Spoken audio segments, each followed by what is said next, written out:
Assalamualaikum warahmatullahi wabarakatuh. Nama saya Anissa Rahmayunia. Saya akan memaparkan presentasi yang berjudul Prinsip-prinsip manajemen. 1. Prinsip manajemen berdasarkan sasaran manajemen. Manajemen berdasar sasaran dipopulerkan oleh Peter Drucker 1954. Pendekatan terhadap perencanaan. 2. Manajemen berdasarkan sasaran merupakan teknik manajemen yang membantu memperjelas dan menjabarkan tahapan tujuan organisasi, proses penentuan tujuan bersama atasan, antar, dan bawahan. 3. Tujuan organisasi yaitu segala sesuatu yang harus dicapai organisasi dalam melaksanakan misinya. 4. Misi organisasi membantu organisasi dalam mengidentifikasi, integrasi, kolaborasi, adaptasi, dan pembaruan diri. 3. Tujuan operasi yaitu mencapai tingkat keuntungan, posisi pasar, sumber daya, efisiensi, kualitas, inovasi, dan tanggung jawab sosial. 6.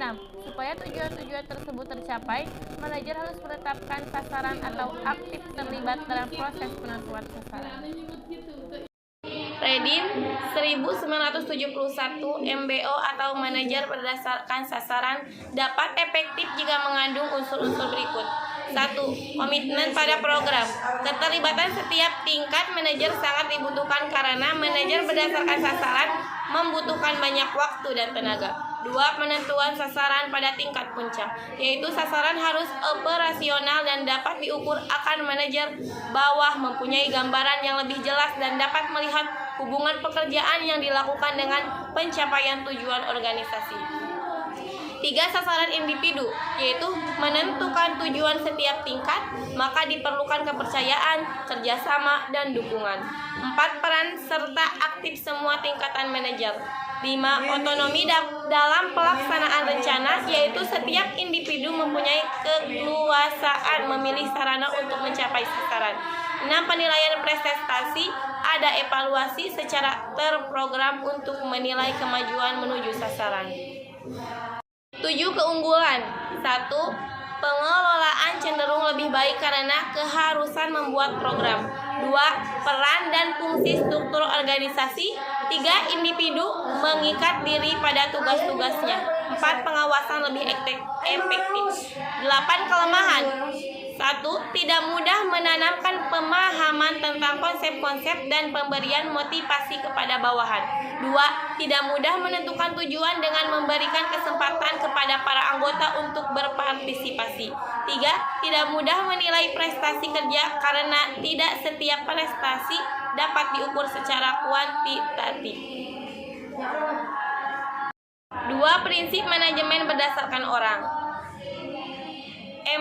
Prinsip manajemen berdasarkan orang merupakan konsep manajemen modern yang mengkaji keterkaitan dimensi perilaku, komponen sinten dalam kaitan dengan perubahan dan pengembangan organisasi, tuntutan lingkungan internal dan eksternal.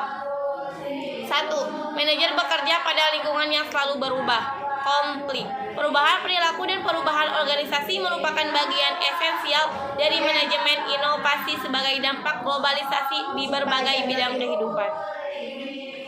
A. Hakikat perubahan. Perubahan adalah suatu proses yang menjadikan suatu situasi yang berbeda dengan yang sudah ada. Perubahan bisa terjadi pada orang, struktur, dan teknologi. Perubahan mempunyai tujuan yang sifatnya penyesuaian diri dengan lingkungan agar tujuan organisasi sesuai dengan kebutuhan atau tuntutan masyarakat. Perubahan pada organisasi melibatkan berbagai komponen. Agar perubahan yang dilakukan itu efektif, maka harus direncanakan dengan baik. Mengelola perubahan dimulai dengan merencanakan, memahami proses perubahan, mengenal sumber-sumber penolakan maupun cara mengatasinya. B. Proses perubahan. Pada kenyataannya, proses perubahan sering mengalami berbagai hambatan. Teori medan kekuatan dari Carl Lewin, individu mengalami 2 hambatan utama untuk melakukan perubahan, yaitu 1. Tidak tersedia mengubah perilaku yang sudah mapan, dan 2. Perubahan hanya dalam waktu singkat. Tahapan pencairan. Supaya membuat kebutuhan akan perubahan secara gamblang sehingga individu kelompok atau organisasi dapat dengan mudah memahami dan menerima perubahan.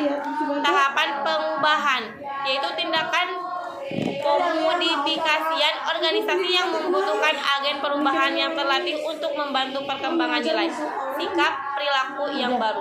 Tahapan pembekuan yaitu mengukuhkan pola baru melalui mekanisme pendukung atau penguat sehingga menjadi norma baru. Pada tahap ini, data dan umpan balik merupakan aspek penting untuk evaluasi dan menyempurnakan perubahan. Cara mengatasi adanya penolakan menurut Korteldorfer dalam tahun 1986 yaitu 1. Pendidikan dan komunikasi, 2. Peran serta dan keterlibatan, 3. Kemudahan dan dukungan, 4. Perundingan persetujuan, 5. Manipulasi, dan 6. Paksaan. Ada 3 unsur penolakan menurut Paul Rense, yaitu 1. Ketidakpastian mengenai sebab dan akibat perubahan, 2. Ketidaksudian untuk mengorbankan manfaat sekarang, dan yang ketiga, kesadaran akan kelemahan dalam perubahan yang diusulkan. C. Teknik perubahan. Latihan kepekaan, suatu interaksi dalam kelompok kecil yang terjadi dalam suasana yang tertekan, sehingga menutup setiap orang untuk terhadap perasaan orang lain sebagai usaha untuk menciptakan kegiatan kelompok yang memadai. Hal tersebut mendorong individu untuk melakukan penilaian diri sendiri dan berusaha untuk mau mendengar pendapat dan merasakan perasaan orang lain. Tujuan pokok kepekaan yaitu untuk lebih memahami diri sendiri orang lain, proses yang terjadi dalam kelompok dan mempengaruhi budaya, sehingga pada akhirnya dapat mengembangkan perilaku yang sehat. 3. Prinsip manajemen berdasarkan informasi. Kegiatan manajerial membutuhkan informasi untuk proses pengambilan keputusan. Informasi yang dibutuhkan manajer disediakan oleh suatu sistem informasi manajer. Beberapa persyaratan agar informasi yang dibutuhkan dapat berfungsi bagi pengambilan keputusan yaitu 1. Jelas, 2. Tepat waktu, 3. Lengkap, 4. Akurat, 5. Relevan, dan yang terakhir yaitu efektif dapat memperlancar manajemen dalam mencapai tujuan organisasi.